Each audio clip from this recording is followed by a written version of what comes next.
Դեռևս 2022 թվականի մայիսի 20-ին Հայաստանի Հանրապետության արտակարգ իրավիճակների նախարարությունը տեղեկացրել էր, որ Լենինգրադյան փողոցից դեպի Ծիծեռնակաբերդի խճուղի տանող ճանապարհահատվածի փլուզման հետևանքով Ծիծեռնակաբերդի խճուղին երկկողմանի փակ է։ Թվում էր, թե շուրջ 3 տարի հետո այդ փլուզումը պետք է վերականգնված լիներ, բայց արի ու տես, որ անգամ հույս չկա, որ այն մի գեղեցիկ օր կարող է վերականգնվել։ Ծիծեռնակաբերդի խճուղում մի հատվածը փլուզվել էր եւ խճուղին դարձել էր անանցանելի։ Նշենք, որ հունիսի 13-ին երթևեկությունը վերականգնվել էր, սակայն խճուղու փլուզման հատվածը դեպի Լենինգրադյան փողոց կազմակերպվում էր 2, իսկ հակառակ ուղղությամբ երթևեկության 1 գոտով։ Հավելենք, որ ճանապարհի այդ հատվածը փլուզվել էր հարակից հողատարածքում Սահակյան շին ՓԲ-ի կողմից բազմաբնակարան բնակելի համալիրի կառուցման հետևանքով։ Քաղաքաշինության, տեխնիկական եւ հրդեհային անվտանգության տեսչական մարմնից տեղեկացրել էին, որ Սահակյան շին ՓԲ ընկերության կողմից շինարարական աշխատանքները կատարվել են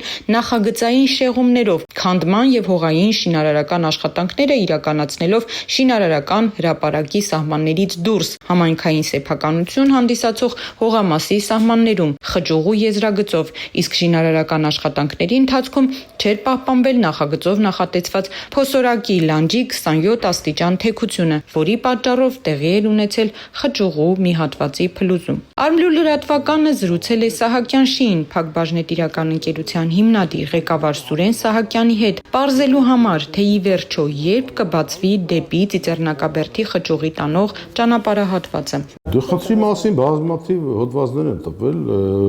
փորձաքննություններ են նշանակվել, արդյունքը շատ պարզ է։ Այդ հատվածը, որ տեղի ունեցել այդ վթարը, եղել է ուրեմն ստորգետնյա խողովակաշարի խզում, որը որ անձրևային ջրերի հեռացման խողովակն է, 400 մմ խողովակի։ Եթե ձեզ տակ է վիդեոներ համար չունենք։ Մենք մեր շինարարությունը սկսելուց առաջ հենապատ ենք կառուցել 160 մետր երկարությամբ։ Այդ 160 մետր հենապատից փլվել է մենակ 25 թե 30 մետր հատվածը,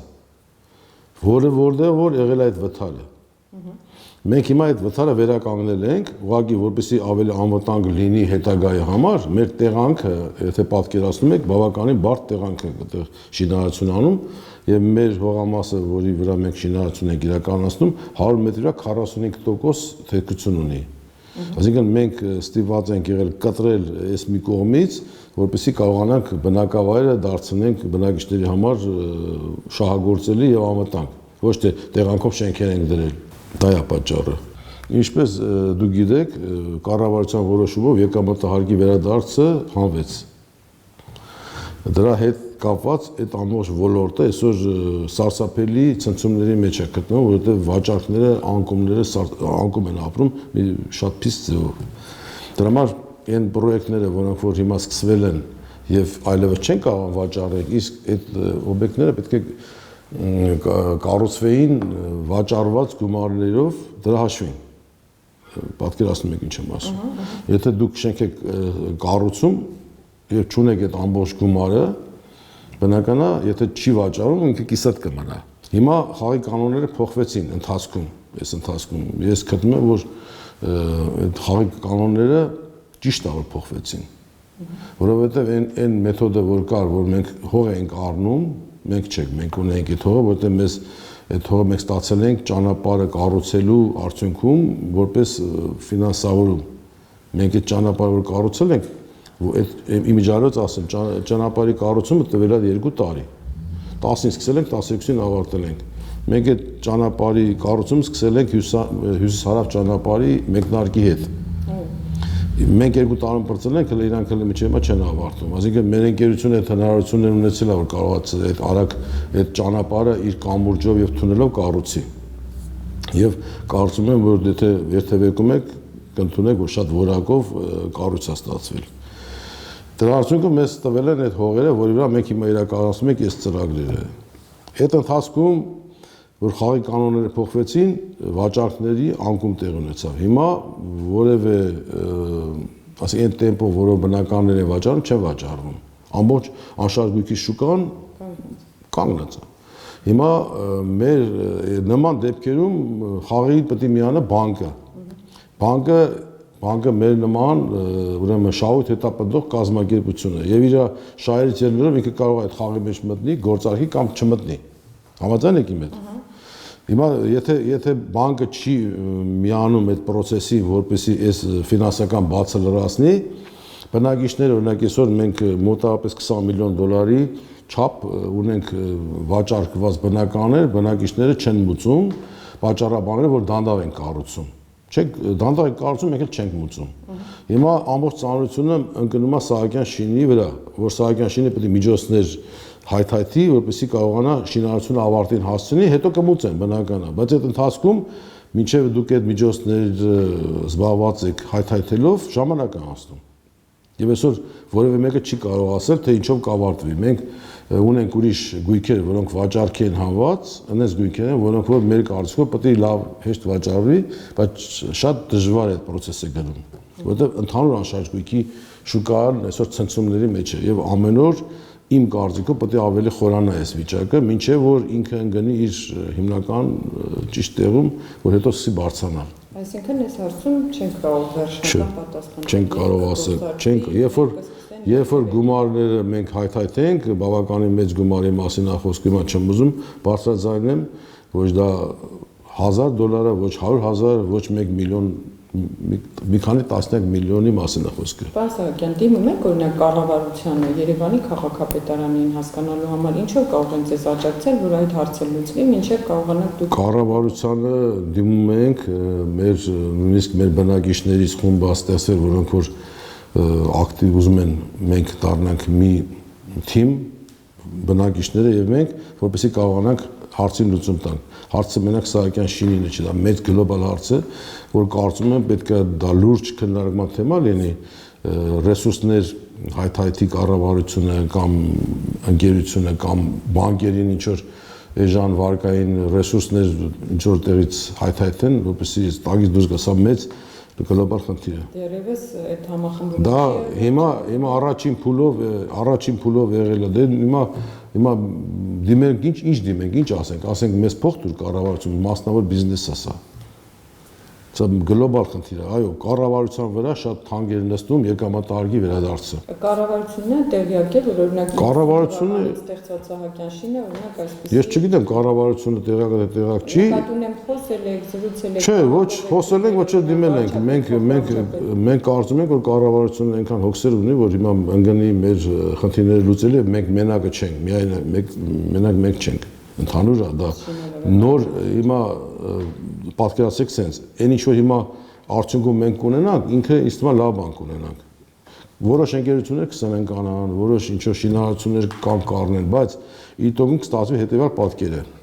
հանրությունը կտուժի բան Սահակյան դե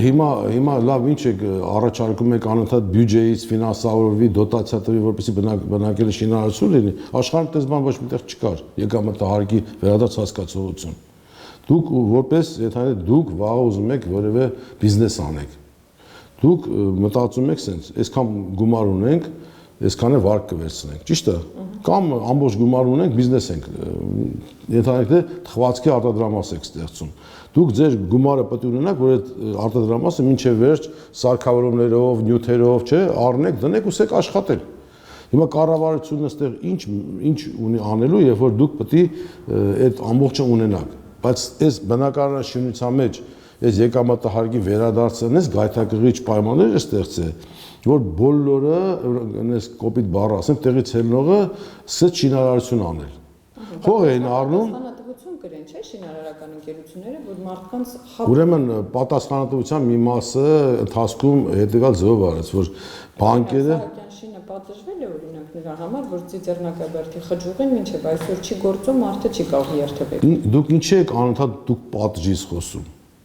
Ենթադրեք, մի րոպե,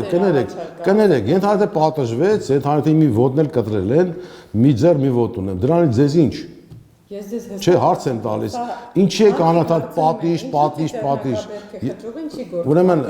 Ուրեմն, եթե մենք հայերով այսօր որ ինչ որ մի քանակություն այսօր Հայաստանում ապրում եմ, դա ինչից ելնելով ես իմ երկիր հողը սիրելով եմ ապրում։ Եվ արդեն այս պայմաններում ապրել արդեն պատիժ է։ որովհետև շատ ծանր պայմաններում ենք ապրում, ելնելով մեր տարածաշրջանից, մեր հարևաններից, մեր խնդիրներից։ Հիմա դուք անդադում եք պատժենք, ջրամբարում պատժենք։ Երկը ես ասեցի, երկը ընդհանուր կգա ամեն ինչ։ Չէ, պատժվել ենք, ենթադրյալ ասի հիմա մի ոդկա կտրած է, այստեղ նստած եմ։ Ես ինչ դրանից։ Բա որ պատիժը։ Եթե դուք ասել եք, որ դուք վերցնում եք պատասխանատվություն, Սահակյան շինը, վերանորոգել փլուզված ծիծեռնակաբերդի խճուղին, տարիներ շարունակ չեք կարողանում դա իրականացնել։ Ինչ պետք է լինի ելքը, դուք ո՞նց եք։ Դե ելքը օրենքով սահմանված է, ընկերությունը սրանք են ճանաչում, ընկերության գույքը հանում են վաճառքի, հետո եթե այդ վաճառքի արդյունքում ինչ որ գույքի ֆինանսի մնացորդ են լինում, տանում են դնում են այդ կառավարիչը, ես չարթեն, ես էլ չկամ այդ ժամանակ։ Ինքը ելնելով գործող օրենսդրությունից հերթականություն կա, սկզբից աշխատավարձ, հետո հարկեր, չգիտեմ ինչ որ, այս ձևով գործում են, եթե տակը գումար կմնա, այդ կիսատը կավարտեն, եթե չէ, ուրեմն